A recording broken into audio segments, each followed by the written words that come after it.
You know, like Senator Adams, I've spoken on this floor many times myself, and I've never been quite as nervous.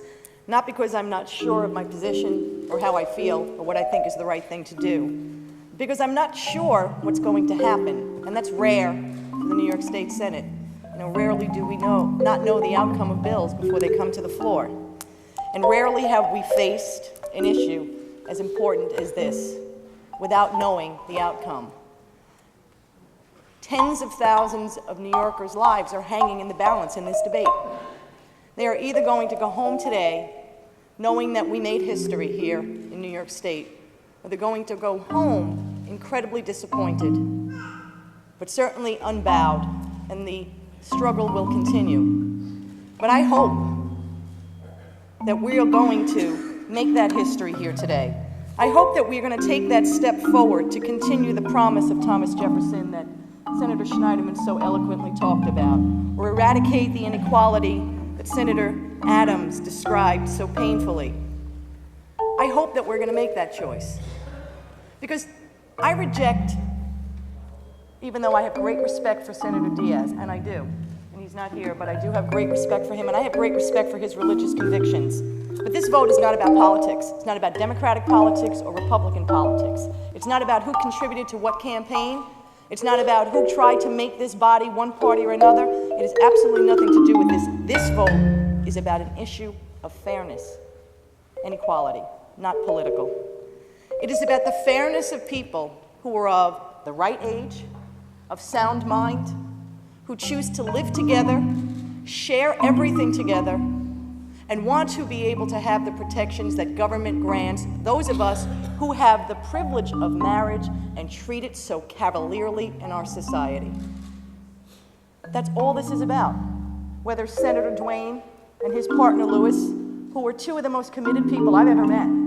I will tell you, I'm over the age of 40, and that's all you're going to get from me. But I've never been able to maintain a relationship of the length or the quality that Tom Duane and Lewis has. Why should they be denied the right to share their life together? I don't know Assemblyman O'Donnell's partner, but I know he is as committed to him as Tom is to Lewis, and as my friend Matt Titone is to his partner Josh. These are relationships that I envy, and in fact we all should envy. And all they ask for is to be treated fairly and equally and be able to plan for each other in the event something happens to them.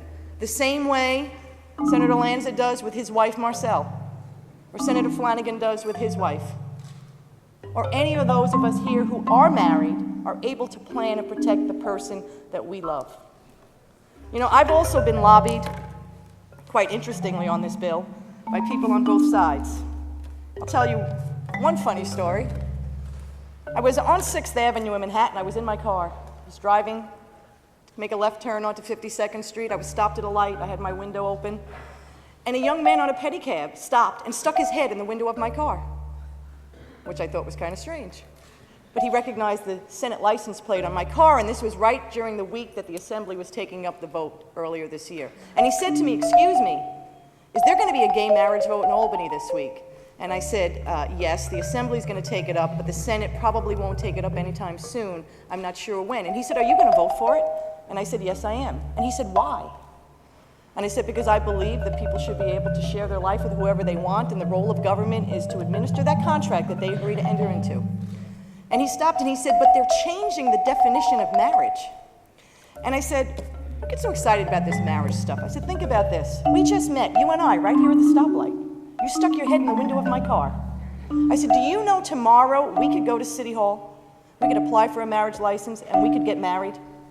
I said, "And nobody there will ask us about the quality of our relationship, or whether we've been committed to each other, or any of those things. They will issue that marriage license and we can get married." And he said, "Yes, that's true." I said, "Now, do you think we're ready for that kind of commitment?" And he stopped and he said, "I see your point." And that's really what this is about. We in government don't determine the quality or the validity of people's relationships. If we did, we would not issue 3/4 of the marriage licenses we do. And I know there are many people in the religious community who feel that we're going to force this on them, when that in fact is not true. We have never done that. I'm a Roman Catholic. The Catholic Church has the right to deny me the sacrament of marriage if they determine the person I choose to marry is unfit or our relationship doesn't meet their standards. City Hall does not have that right. That will not change under this bill. That will never change. Religious institutions can continue to practice discrimination with respect to the sacrament of marriage. We don't, we shouldn't. We should not do it for gay and lesbian couples. I know many people are concerned about the destruction of the sanctity of marriage as well, and they view this as a threat. But let me ask you something, ladies and gentlemen. What are we really protecting? When you look at the divorce rate in our society, turn on the television. We have a wedding channel on cable TV devoted to the behavior of people on their way to the altar. They spend billions of dollars, behave in the most appalling way, all in an effort to be princess for a day. You don't have cable television? Put on network TV. We're giving away husbands on a game show. You can watch The Bachelor, where 30 desperate women will compete to marry a 40-year-old man who's never been able to maintain a decent relationship in his life. We have The Bachelorette in reverse. And my favorite show, which thank God only ran one season because it was truly distasteful, was The Littlest Groom, where 30 desperate women competed to marry a dwarf. That's what we've done to marriage in America, where young women are socialized from the time they're 5 years old to think of being nothing but a bride. They plan every day what they'll wear, how they'll look, their invitations, the whole bit. They don't spend 5 minutes thinking about what it means to be a wife. People stand up there before God and man, even in Senator Diaz's church. They swear to love, honor, and obey. They don't mean a word of it.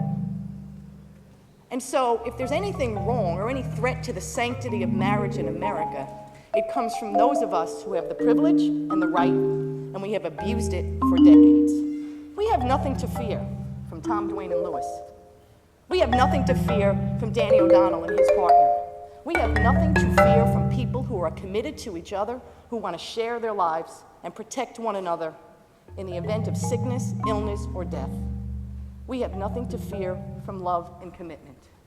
My only hope, Tom, is that we pass this bill, the governor signs it, and then we can learn from you, and you don't learn from us. I vote aye.